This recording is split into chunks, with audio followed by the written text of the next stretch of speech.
记录把玩时光，我是Toy Hunter，欢迎到最新的一期开箱点评。那今天呢，我们在镜头面前一起来把玩分享的玩具呢，就是眼前的这款，来自 U2 魔玩工作室所出品的龙年限定款的龙骸神面。这款角色呢，从设计风格上看起来呢，跟我后面摆的这两只鲜明骸骨鲜明系列的产品呢，非常的接近。这也是我入手这款玩具的主要原因之一。这次的配件方面呢，是给到了主体一只，然后一对非常巨大的拳套，然后龙年限定的这种非常有这个阿兹特克风格图腾感的龙头的头套和一个裤衩。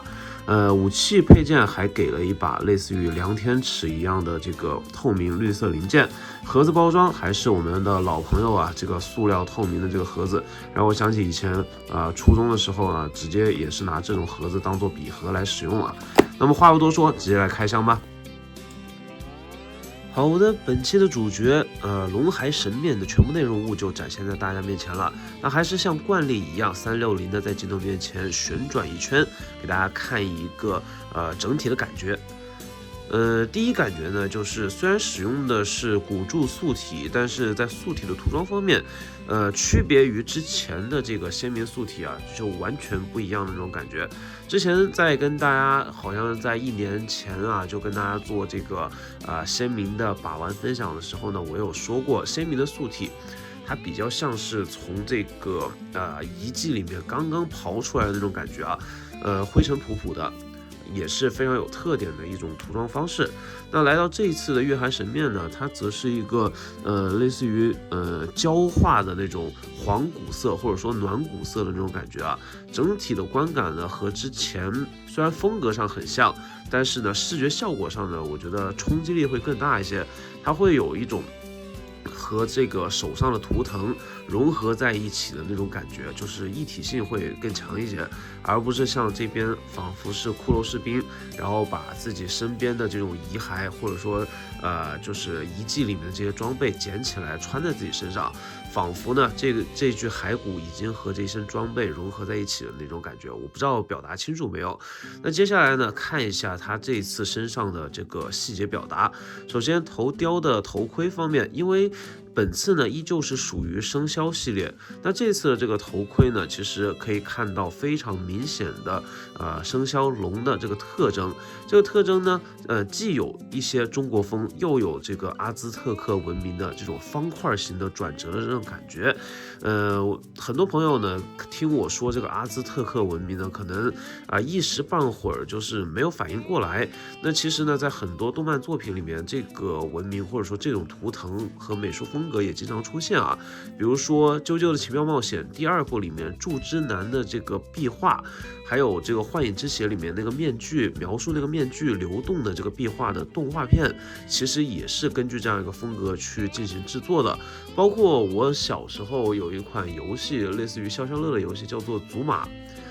反正就是一个石头青蛙在吐那种各种颜色的珠子，那个游戏呢也是同样的美术风格，所以说这个美术风格反正是从小到大，我觉得都是很有，在我心目中都是很有特色的，所以我觉得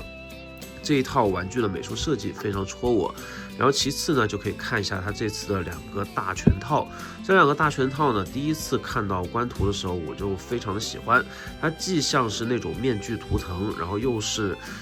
有一种那种就是穿搭或者说怎么样呢，就非常厚重的这个感觉。相比起之前鲜明配件包里面的这个全刃来说的话呢，全刃就会显得稍微有些空洞。我一直觉得这中间如果填充一些什么装备的话呢，可能一体性会更好一些。当然我也还是非常喜欢这款这个鲜明的这个全刃拳击手啊，这也是我自己的一个搭配。那来到这次的这个龙骸神面啊，它的这个部分呢是一个完整的零件，虽然有些可惜，不是这种穿插或者说嵌套式的这个设计不能把它当成一个完整的装备去拿下来。同时呢，这个塑体呢也没办法变成一个完整的这个骸骨塑体，这一点是比较可惜的。但是如果你发挥想象力的话，这两边的这个臂甲可以通过连接件完美的连接在一起，你甚至可以像这个高达 W 里面神龙高达一样，你把这个手臂无限的延长变成一个很长的，然后多关节的手臂的这种玩法。只不过今天呢，在视频面前呢，我就不多做展示了，因为视频时长有限嘛。可动性方面呢，这个素体呢不会有太多的这个干涉，那基本上可以团成球的部分依旧是保留了下来。同时呢，双手呢既可以作为盾牌，然后也可以作为这个攻击的拳套。总的来说的话呢，我觉得这款设计上面是没有什么太大问题的。如果你喜欢这个美术风格的话呢，也不妨去关注一下这款产品，个人觉得是非常优秀的。接下来呢，就看一下这款武器这一次的这个武器部分采取的完整的透明零件去进行制作，那我个人觉得是非常好看的。那同时呢，也是彰显出了一种好像是能量结晶的晶体有一些神秘感，然后同时呢，看起来也非常的高级。风格方面依旧是非常统一，有很多这种直角弯折的这个折线，然后同时呢，刀颚的部分呢也是一个龙头非常好看的一个设计，包括这边刀柄呢有一个卷曲的这个设计，个人是比较喜欢。要拿起来的话呢，这次的它的这个手型方面好像又调回了原来的那个硬度，也可能是最近武汉这边突然一下温度骤降所以说大家把玩的时候如果不放心，还是直接电吹风伺候，这样的话我觉得会保险许多。那我这边为了节省时间呢，就直接开始上手硬掰了。整体的手感呢还是偏硬的，但是呢好在这个用料方面是比较扎实的。那这把大剑呢，其实放在手上呢，一开始我觉得可能有点小儿科但是实际拿上手之后呢，我觉得霸气程度呢还是非常足够的。因为有些角度呢，这个大剑呢看起来呢实在是有些太过规整了，但是呢放在一起，我觉得整体风格还是比较搭的。那接下来呢，我们就在镜头面前稍微玩一下它的这个可动性，然后顺便摆一下 pose 那我这手上这一款呢，可能是漆面的原因还是什么呀？它这个头盔好像把这个头雕卡得非常死这边呢，如果说不去加热一下，是真的是没有办法把这个头盔从头上取下来，这一点稍微有些可惜。不过呢，本身的这个玩点呢，也基本上不是说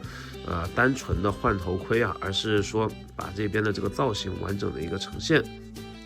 个人觉得这个造型呢，跟之前的鲜明摆在一起呢，整个风格还是非常搭的。我这边呢手上的鲜明虽然不算多，但是放在一起给大家去看一下整体的这个效果，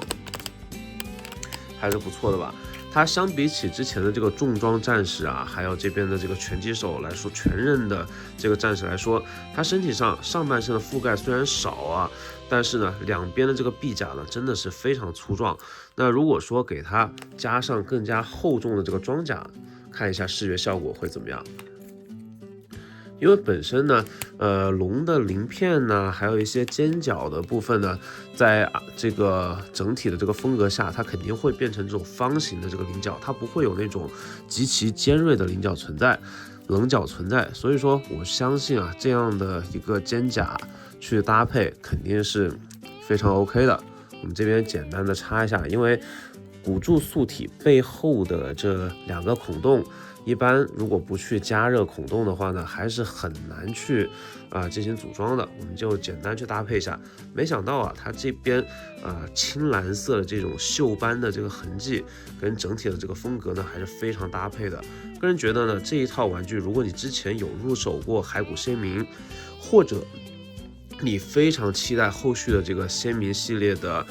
大货款的蛇人军团的话呢，我个人觉得这款玩具呢也可以去观望一下。整体的风格非常统一，同时呢，它在这一套鲜明里面呢，也算是一个特殊怪的这个存在。如果你之前收的杂兵比较多的话呢，这一款特殊怪呢也是非常适合你扩充一下你的骸骨鲜明的这个军力。整体的把玩感觉呢，10分满分的话呢，我会给到一个8.5分的分数。扣分点呢，其实或多或少是有一些小遗憾吧，因为我更喜欢这种完整的素体，像圣衣一样穿搭的这种感觉。哦，对了，有一点忘记提了，就是这个裤衩的部分，整体的用料呢，已经跟之前的骸骨鲜明呢有了非常大的这个区别。之前骸骨鲜明的塑料偏硬啊，那现在呢只是一个软胶零件，而且你可以看到啊，这边两条龙的这个细节啊，其实并没有糊掉。整体的这个观感还有那种铸造的感觉呢是非常不错的，所以说这款玩具呢，因为我对这个鲜明呢有非常主观的这个喜爱啊，那这边呢也就在镜头面前推荐给大家。那今天把玩分享就到这边，你会入手这款这个龙年限定版的龙骸神面吗？下面留言跟我一起讨论分享吧。我是 Toy Hunter， 下期再见，不见不散，记得关注这个频道，拜拜。